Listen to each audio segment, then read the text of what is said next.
In 1972, architect Michael Reynolds stood in Taos, New Mexico, pounding dirt into a stack of discarded automobile tires, each weighing nearly 300 pounds when packed with earth. The wall he built was 2 feet thick, dense enough to hold heat through desert nights that fall below 30 degrees Fahrenheit. That wall required no furnace. The house around it would require no power grid, no gas line, no municipal water. By the late 1980s, dozens of these structures existed across the high desert, maintaining interior temperatures between 68 and 72 degrees through winter storms and summer heat. Residents reported utility bills of zero. Then the state licensing board intervened. The same design that eliminated monthly bills also eliminated an industry built around them. Subscribe before we open this archive. Some designs disappear from public memory, not because they failed, but because they removed the meter. In 1970, the United States produced more than 200 million discarded automobile tires in a single year. Most ended up in open dumps or illegal landfills, where they trapped methane, bred mosquitoes, and occasionally ignited into fires that burned for months. Michael Reynolds saw something else. Rubber tires are dense rings designed to withstand 2 tons of moving weight, extreme temperature swings, and decades of exposure to ultraviolet light. When packed tightly with earth using a sledgehammer, each tire becomes a compressed block of thermal mass weighing between 250 and 300 pounds. Stack enough of them together, and the wall behaves less like framing and more like geology. In the early 1970s, Reynolds began building experimental homes outside Taos, New Mexico, where winter nights fall below freezing and summer days climb above 90 degrees Fahrenheit. The desert creates a daily thermal swing large enough to test any passive structure. His approach was simple. Bury thick tire walls into the earth on the north side. Open the south side to winter sunlight through angled glass, and let mass absorb heat during the day, before releasing it slowly through the night. The first houses were built by hand. Tires stacked like bricks. Dirt packed with a sledgehammer. Aluminum cans mortared into interior walls. No furnace. No ductwork. No compressor. No boiler. Residents reported interior temperatures hovering around 70 degrees through much of the year without mechanical heating or cooling. Water came from collected rain, electricity from rooftop solar panels. Wastewater cycled through indoor planters before leaving the building. A house operating as a self-contained system. The early prototypes raised a different question, not whether the design functioned, why it was almost impossible to legally build one. The performance of an Earthship rests on 3 measurable physical systems: thermal mass, passive solar gain, and natural convection ventilation. Each operates through basic thermodynamics. No experimental physics, no hidden technology. Start with the wall. A standard Earthship tire wall is typically 2 to 3 feet thick, composed of compacted earth inside used automobile tires. Each tire contains roughly 140 pounds of soil, compressed until the tire behaves like a dense masonry unit. When stacked and plastered, the finished wall forms a continuous thermal mass weighing thousands of pounds per room. Mass changes the behavior of heat. Conventional houses rely on insulation, which slows heat transfer but stores almost none of it. Thermal mass does the opposite. It absorbs heat energy during the day and releases it slowly over time, smoothing temperature swings that would otherwise require mechanical heating or cooling. In Taos, winter sunlight enters through south-facing glass angled for the sun's low seasonal path. The sunlight strikes interior mass walls and floors, which absorb the heat throughout the day. By nightfall, the stored energy radiates back into the living space. Measured indoor temperature variation in well-built Earthships typically stays between 68 and 72 degrees Fahrenheit, even when outside temperatures drop below freezing. The house functions as a thermal battery. Energy enters during sunlight hours and discharges gradually through the night. The building stores heat the same way a lake stores warmth after a summer day. Cooling follows a similar principle. Earth tubes buried ventilation pipes extending 30 to 100 feet through underground soil draw air into the building. At depths below 6 feet, soil temperature stabilizes near the region's annual average, roughly 55 degrees in northern New Mexico. Incoming air cools naturally as it travels through the tubes before entering the house.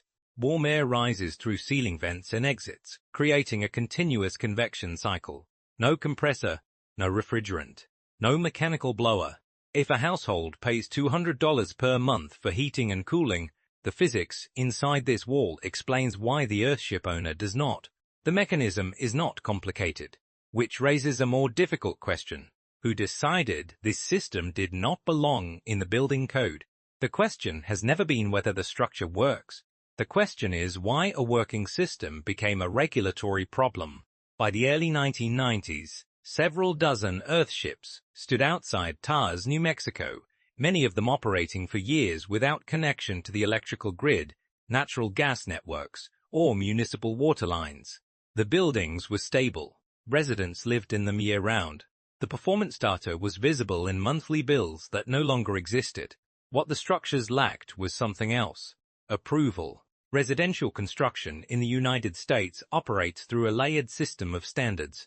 The International Code Council, formed from earlier regional bodies in the 1990s, publishes the International Residential Code, a document adopted in some form by most American municipalities. Those codes determine what materials, structural methods, and mechanical systems are considered acceptable.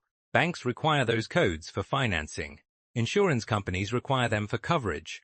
Local governments require them for permits. Remove approval at the code level and the entire chain collapses. Earthships introduced materials and systems the codes did not recognize. Walls made from used tires filled with earth did not appear in the approved materials tables. Indoor botanical wastewater treatment systems did not appear in plumbing sections. Passive solar heating using mass walls replaced mechanical heating systems the codes expected to see. The structures were not failing inspections because they were unsafe. They were failing because they were not listed. Not one structural collapse attributed to tire walls. Not one recorded injury from earth-packed foundations. No furnace explosions. No gas leaks. No carbon monoxide. What regulators could point to was absence. Absence from the list of approved assemblies. The enforcement mechanism was procedural rather than dramatic. Without recognized materials in the code, inspectors could not approve permits. Without permits, banks would not issue mortgages. Without mortgages, most homeowners could not finance construction. One rule triggered the next. Standard requires approved materials. Financing requires compliance with the standard. Insurance requires financing. Permits require insurance. The result was predictable. Architect Michael Reynolds was called before the New Mexico Board of Examiners for Architects in the early 1990s. The board concluded that using unapproved materials in residential construction violated professional practice rules. His architecture license was revoked. No criminal charge. No allegation of structural failure. No documented safety incident. A professional license removed because the building method did not match the approved template. Reynolds continued building as an unlicensed designer, while residents in the Taos Desert quietly lived inside the structures. The situation produced an unusual contradiction. The houses worked. The system around them said they should not exist, and the official record reflected only one side of that equation. In 2004, the University of New Mexico School of Architecture and Planning documented performance data from Earthship structures in Taos. Researchers monitored indoor temperatures across multiple seasons, while outside conditions ranged from winter freezes to summer heat. The interior remained within a narrow band near 68-72 degrees Fahrenheit, without conventional HVAC systems. The report circulated in academic design research. It did not appear in residential building codes. The study is publicly accessible. It has been referenced in architectural education. It has never appeared in the rule writing process. In 2012, engineers at New Mexico State University examined thermal performance in high-mass desert structures, including buildings with earth-integrated walls, similar to Earthship construction. Their measurements confirmed that dense earthen mass significantly reduces daily temperature swings by storing solar heat and releasing it slowly through nighttime hours. The physics was textbook thermodynamics. The research entered academic journals. It did not enter the materials tables of the International Residential Code. Meanwhile, submissions cited repeatedly in code development meetings come from organizations representing manufacturers of insulation, mechanical heating equipment, and standardized building assemblies. Evidence exists. It simply travels in different circles than the rules. You stand outside a low structure pressed into the desert earth near Taos, New Mexico. From the road, it looks unfinished. Glass along the southern wall, soil piled against the rear, a row of old tires hidden beneath plaster. Wind crosses the mesa, carrying dry dust and winter air close to freezing. You open the door. The air changes immediately. Not the dry blast of heated air pushed through vents. Not the sharp temperature shifts common in forced air houses. The room holds a quiet steadiness. The thermometer on the wall reads 70 degrees Fahrenheit while the outside temperature sits near 32.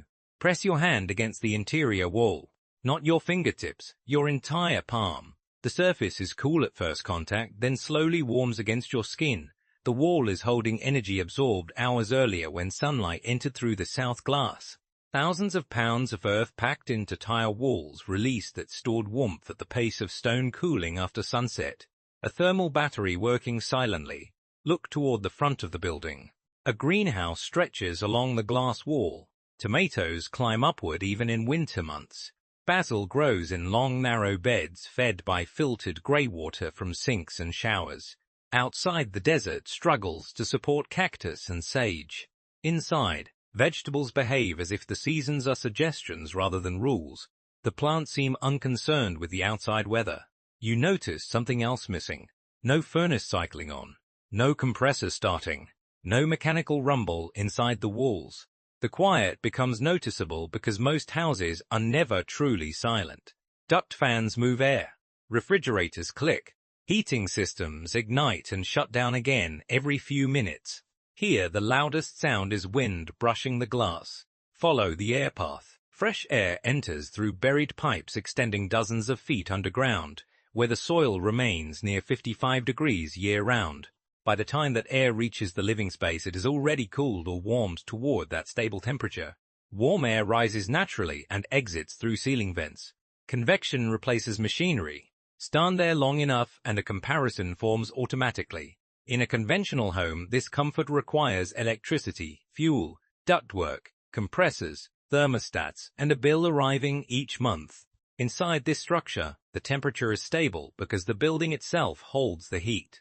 The physics is not hidden, which returns to the unanswered question.